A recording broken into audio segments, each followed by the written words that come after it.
Tidiane Thiam, bonsoir. Bonsoir et bienvenue à toutes et à tous sur 20h25, qui est un rendez-vous que j'ai souhaité prendre avec l'opinion ivoirienne pour communiquer directement et donner mon avis sur des questions d'actualité. Merci. Alors, actualité, je pense qu'actuellement, c'est la RLE, ou révision de la liste électorale. Quels sont ces enjeux? L'enjeu, c'est vraiment l'avenir du pays. Je pense que tout le monde sait qu'il y a une élection dans notre pays en octobre 2025 et je dis qu'elle sera déterminante pour la direction que doit prendre notre pays. Et donc, il est du devoir de chaque Ivoirien, Ivoirienne, de jouer son rôle et donc de pouvoir voter. Or, on ne peut voter que si on est enrôlé, si on est inscrit sur des listes. Tout à fait. D'ailleurs, on vous a vu donc pendant ce temps parcourir plus de 10 villes de la Côte d'Ivoire.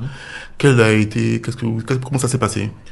Écoutez, ce qu'on a essayé de faire, c'est d'aller vraiment d'ouest en est. Donc on a fait Mans, on a fait Duékoué, on a fait Gonaté, on a fait Bonon, pour ceux qui connaissent la carte de Côte d'Ivoire, on a fait Daloa, on a fait Boaké, Dimbokro, Toumoudi, ça fait une transversale, d'ouest en est.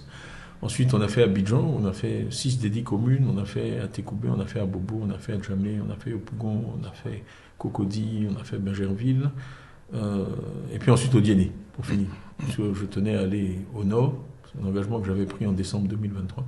J'avais partout, et ça c'est quand même significatif. Quand vous faites une telle sélection de villes à travers la Côte d'Ivoire et que vous constatez quelque chose, c'est que c'est une chose qui est réelle, qui est assez profonde.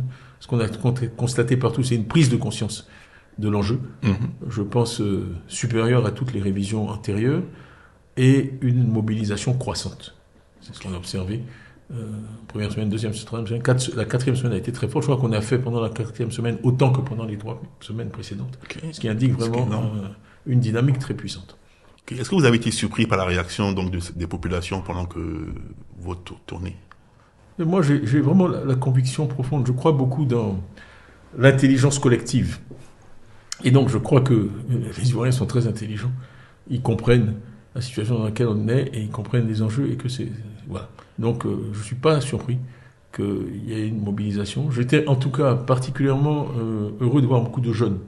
Parce que le vrai enjeu, vu la structure démographique de la population, c'est des gros mots, mais enfin, la jeunesse de la population ivoirienne en général, c'est vraiment que les jeunes s'inscrivent. Et donc, je demandais toujours là, les jeunes majeurs, quel âge vous avez, vous êtes là, etc. Et il y avait quand même pas mal de jeunes, mais on peut faire beaucoup mieux. Hein, quand je vois que certains musiciens arrivent à 1 million de views, 2 millions de views, je me dis qu'en tant qu'homme politique, on a encore du chemin à faire pour communiquer avec cette jeunesse et la mobiliser. Mais c'est possible. C'est possible. Donc justement, est-ce qu'on a les premiers résultats? Vous avez parlé tantôt. Non, écoutez, la CEI nous donnait les résultats chaque semaine pendant les 3 premières semaines. Je crois qu'ils étaient autour de 500 000 à la fin de la 3e semaine. Et là, cette fois-ci, depuis dimanche, on espérait avoir les chiffres, mais on nous dit qu'il y a des problèmes d'informatique. Donc on est un peu en attente. Alors il y a des informations qui circulent. Nous, on nous a dit 1 million 92 000.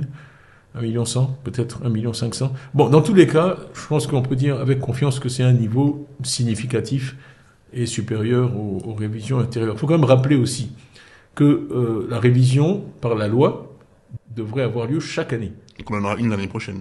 On en a eu une en 2022, on en a eu une en 2024, on n'en a pas eu en 2021, on n'en a pas eu en 2023. Donc, ça milite pour une prolongation du délai. Parce que quand on n'a pas pu tenir ce type d'engagement, il y a un retard accumulé. Beaucoup de gens qui n'ont pas pu s'inscrire, et puis là, ça a été relativement soudain, les gens n'ont pas eu le temps de faire leur papier. On sait qu'il y a un engorgement au niveau de la production des certificats de nationalité. Donc pour moi, la décision d'arrêter et de ne plus rien faire jusqu'à l'élection serait vraiment impossible à justifier. Là, on a un pipeline de gens qui sont prêts, qui ont fait les dépenses, qui sont déplacés. Il y a Moussokro, à Toumoudi, si vous voulez obtenir votre papier, qui ont fait. Et ils sont prêts maintenant, ils n'attendent plus que leur certificat de nationalité pour aller s'inscrire, pour voter. Je ne vois pas comment on pourrait, pour des raisons financières, leur dire non, vous ne pouvez pas voter. D'autant plus que la communauté internationale est très intéressée par cette élection, compte tenu de son impact, non seulement sur la Côte d'Ivoire, mais sur toute l'Afrique de l'Ouest. Et que donc, moi, ce que j'entends, en tout cas, c'est qu'ils sont prêts à financer la prolongation de cet exercice ou un nouvel exercice. Ça rendrait plus crédible les élections.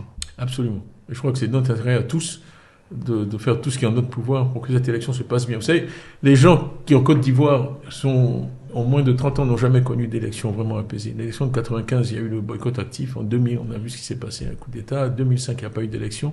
2010, on a eu ensuite le conflit qui a fait des milliers de morts. À Dieu écho, j'ai encore rencontré des victimes de guerre. C'est absolument abominable. Bon, 2015, c'était difficile. 2020, on sait dans quelles conditions négatives l'élection s'est déroulée. Donc, j'aimerais qu'on puisse faire le cadeau aux jeunes Ivoiriens de découvrir ce que c'est qu'une élection apaisée et crédible. Ouais, je pense qu'aussi, et je pense que donc votre message est vraiment très clair et bien passé.